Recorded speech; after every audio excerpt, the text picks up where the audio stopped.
Hello crafty friends, and welcome to my channel. I'm Adrienne Bosey of Alice Scraps Wonderland. Today I'm sharing how I created these sweet gingerbread ornaments, perfect for hanging on a tree, stocking, or decorating a gift with.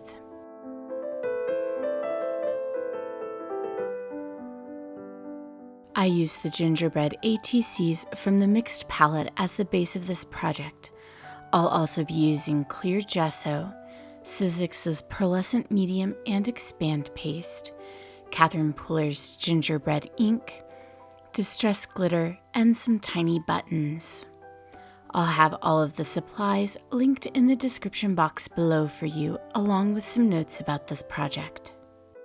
Whether you are using MDF Shapes or chipboard, you'll want to start by covering the entire surface, front and back of your gingerbread shapes with Finn's clear gesso. This will keep paper products from warping or provide tooth for mediums to stick to on a smooth surface like MDF.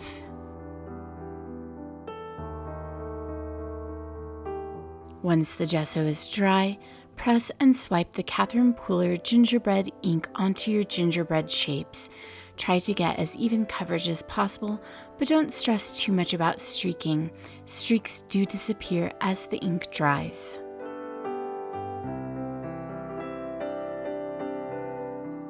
After the ink is dry, place a bit of the Sizzix Pearlescent Medium onto your work surface. Use a paintbrush to apply the medium to your gingerbread shapes. This will create a shimmery effect on your shapes.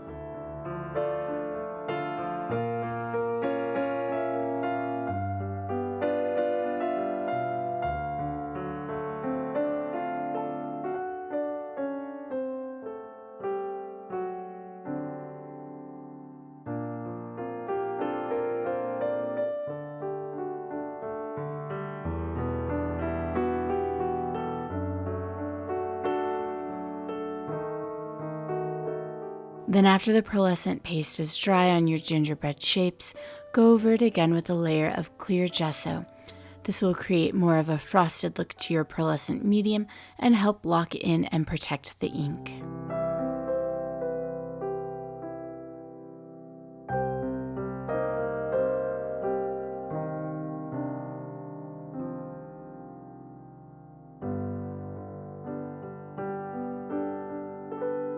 Now for creating the icing. You'll need a plastic piping bag for this technique. Give your expand paste a stir if you notice there's a lot of liquid sitting on top.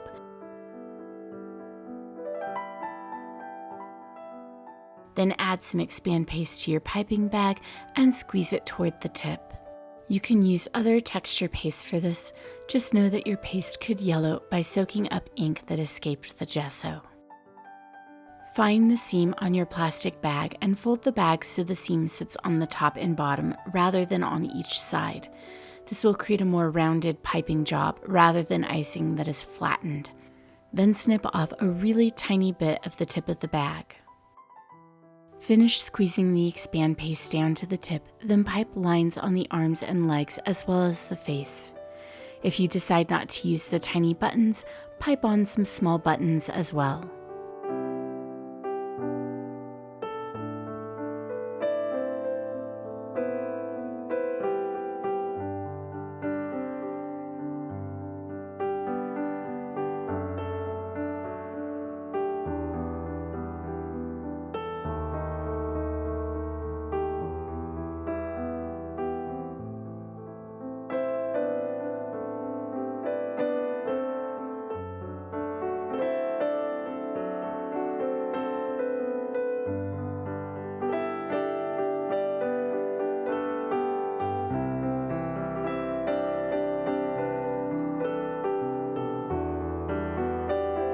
Then sprinkle a bit of the Distress Rock Candy glitter onto the piped paste. It's really important that you set these aside and allow the expand paste to completely dry before heating up. By allowing it to dry, you get the marshmallow texture. If you don't let it dry, it will bubble and pop.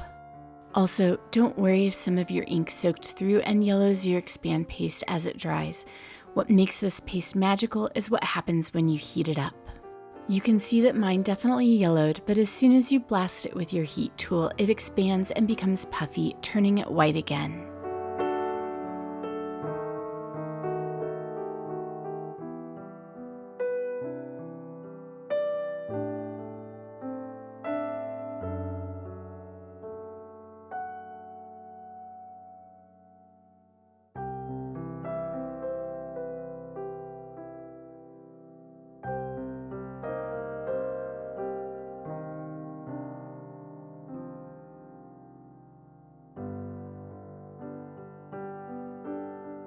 In order to hide the ribbon that will allow these to hang, I want to cover the backs with paper.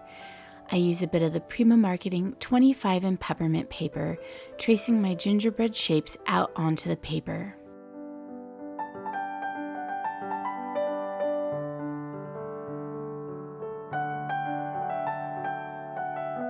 Use a good pair of scissors to cut your shapes out.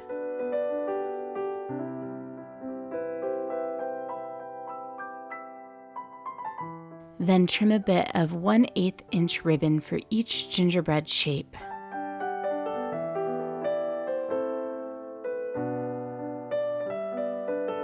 Add a little bit of soft matte gel to the top of your gingerbread. Create a loop with your ribbon and press it into the gel. Then cover the entire gingerbread shape with the gel and press your paper cut onto it to adhere.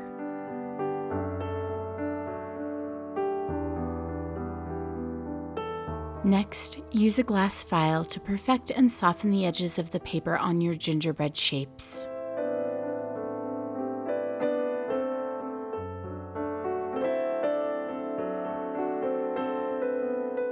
Then use the Sizzix hot glue gun to add the tiny buttons to the front and paper flowers to the back.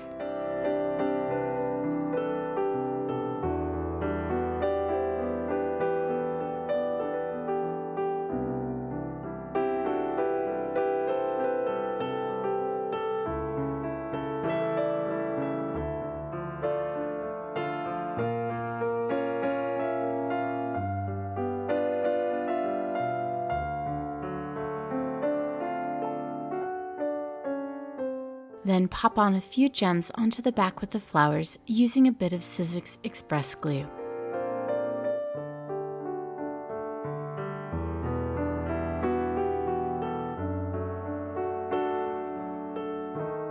And that's it. This project is super easy and super cute. Don't forget to like this video and to hit the subscribe button for more content like this. Until next time, happy crafting!